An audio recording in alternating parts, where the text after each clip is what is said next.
ឆាជូរអែមត្រីក្រហមជាមួយនឹងទឹកគួនបង់មកភ្លោកលើកយកនិយាយពីថាស្រួយស្រួយ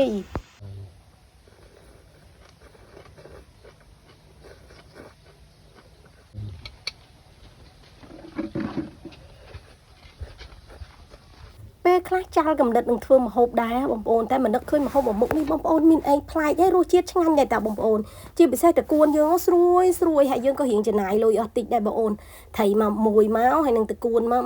ចំណាយតែមកបន្តិចហើយឆ្ងាញ់ប្លែកមាត់ទៀតនិយាយទៅយើងប្រើជាមួយនឹងអំពិលទុំបងប្អូនចានិយាយរួមទៅបើសិនជាខ្ញុំនឹកឃើញទាន់វិញយើងដាក់ជាមួយនឹងអីម្នាស់ទៀតយើងយកជាតិជូរអែមពីម្នាស់ប៉ុន្តែទៅដល់ផ្សារហើយគឺរនឹកម្ហូបអត់ឃើញទេបងប្អូនចាគឺមកវិញទាំងដៃទៅទេដល់មកដល់ផ្ទះវិញចាទៅផ្ទះបងខ្ញុំមិនដឹងថាអូមានត្រីក្រហមមានតគួនចាសាកយកមើលទៅចាទៅដល់ផ្សារបានម្ហូបទៀតគឺបានម្ហូបនៅផ្ទះនេះវិញចាអញ្ចឹងនឹកឃើញម្ហូបមួយមុខនេះហើយមានអីបងអូនចាឆ្ងាញ់ចាហើយបងអូនអាចសាកធ្វើបានបើសិនជាបងប្អូនមានម្ទេសអីបងប្អូនអាចបុកម្ទេសខ្ទឹមដាក់បន្តិចទៀតមក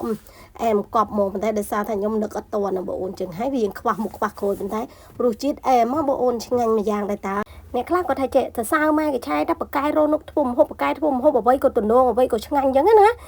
តាមក៏ពិតបងប្អូនអើយពេលខ្លះក៏ចាល់រឿងធ្វើម្ហូបដែរដោយបងប្អូនយើងបងប្អូនរនឹកធ្វើម្ហូបអត់ឃើញបងប្អូនបើកមើលវីដេអូខ្ញុំបងប្អូនអាចរនឹកឃើញប៉ុន្តែសម្រាប់ខ្ញុំវិញបងប្អូនខ្ញុំអត់ដឹងថាទៅមើលណាទេបងប្អូននិយាយមែននិយាយទៅខួរក្បាលរាល់ថ្ងៃនេះគឺពោពេញទៅដោយចានពោពេញទៅដោយឆ្នាំងហើយបងអូនហើយពេលខ្លះទៅសឹងថាយល់សពហ្នឹងក៏កាន់វែកដែរណាហើយរោនឹកធ្វើម្ហូបថាមិនដឹងថាខ្លួនឯងត្រូវធ្វើអីចឹងណាបងអូននិយាយរួមទៅចាល់កំណត់ម្ដងហ្នឹងសឹងថាខ្ទុះខួរនិយាយមែនម្ហូបធ្វើទៅធ្វើមកធ្វើតែដែលធ្វើទៅធ្វើមកធ្វើតែដែលខ្លាចតែបងប្អូនមើលឲ្យធុញខ្លាចតែបងប្អូនមើលឲ្យអើយអត់ចូលចិត្តខ្ញុំអីចឹងណាដែលពេកចឹងណាអញ្ចឹងក៏ចង់រនឹកអ្វីដែលប្លែកអ្វីដែលថ្មីចង់ឲ្យបងប្អូនទស្សនាឲ្យបងប្អូនចង់ដឹងពីម្ហូបតាមតំបន់អីចឹងទៅដើម្បីអីសាកយកមកធ្វើហូបដែរថាតំបន់ខ្ញុំស្លអញ្ចេះតំបន់បងប្អូនស្លអញ្ចោះចឹងណាបងប្អូនចឹងឲ្យពេលខ្លះខ្ញុំចេះតែរនឹកថាម្ហូបប្រចាំតំបន់ខ្ញុំមានអីគេខ្ញុំចេះចង់បង្ហាញឲ្យបងប្អូនឃើញដែរអញ្ចឹងណាពេលខ្លះមិនមែនតែម្ហូបប្រចាំតំបន់ឯប្រចាំគ្រួសារអីចឹងណាបងប្អូនអ្នកខ្លះគាត់មានម្ហូបប្រចាំគ្រួសារគាត់ថាគ្រួសារគាត់ចូលចិត្តធ្វើអ្វីឲ្យវាប្លែកជាងគេឲ្យហូបទៅរសជាតិឆ្ងាញ់អញ្ចឹងណាបងប្អូននិយាយទៅចង់ណាស់បងប្អូននោះប៉ុន្តែឥឡូវនេះគឺចាល់កំណត់ហើយម្ហូបប្រចាំតំបន់ក៏ធ្វើហើយម្ហូបប្រចាំគ្រួសារខ្ញុំក៏ធ្វើហើយអស់ហើយបងប្អូនចាឥឡូវនេះគឺមានតែរនឹកឆ្នៃម្ហូបម្ដងអ្វីដែលប្លែកប៉ុន្តែប្លែកហើយឆ្នៃហើយគឺយើងហូបកើតមិនមែនហូបអត់កើតទេណាបងប្អូនចាដូចមួយមុខនេះអញ្ចឹងខ្ញុំមិនដឹងថាបងប្អូនធ្លាប់ធ្វើអត់ទេតែសម្រាប់ខ្ញុំដូចជាអត់ទេបើត្រីជូរអែមធ្លាប់ធ្វើជូរអែមដែរបងអូនប៉ុន្តែយើងប្រើជាមួយនឹងម្នាស់ជាមួយនឹងប៉េងប៉ោះដើម្បីយកជាតិជូរអែមអញ្ចឹងណាបើថាជាមួយតគួនចេះសម្រាប់ខ្ញុំគឺលើកទី1ហ៎បងប្អូនប៉ុន្តែដូចខ្ញុំថាអញ្ចឹងបងអូនបើថាលើកទី1ក៏ឆ្ងាញ់មួយយ៉ាងដែរស្រួយយកតគួននេះដាក់មកត្រឡប់អញ្ចឹងមកហើយយើងលើកមក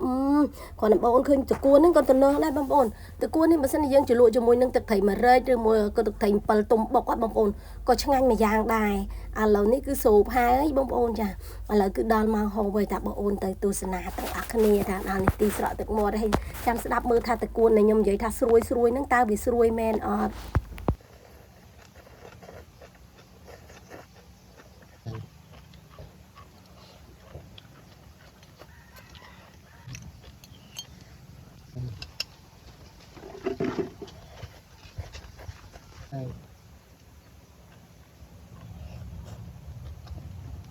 មកហៀងទុកអូនមកហៀងដូចតគួនណាវាហើយ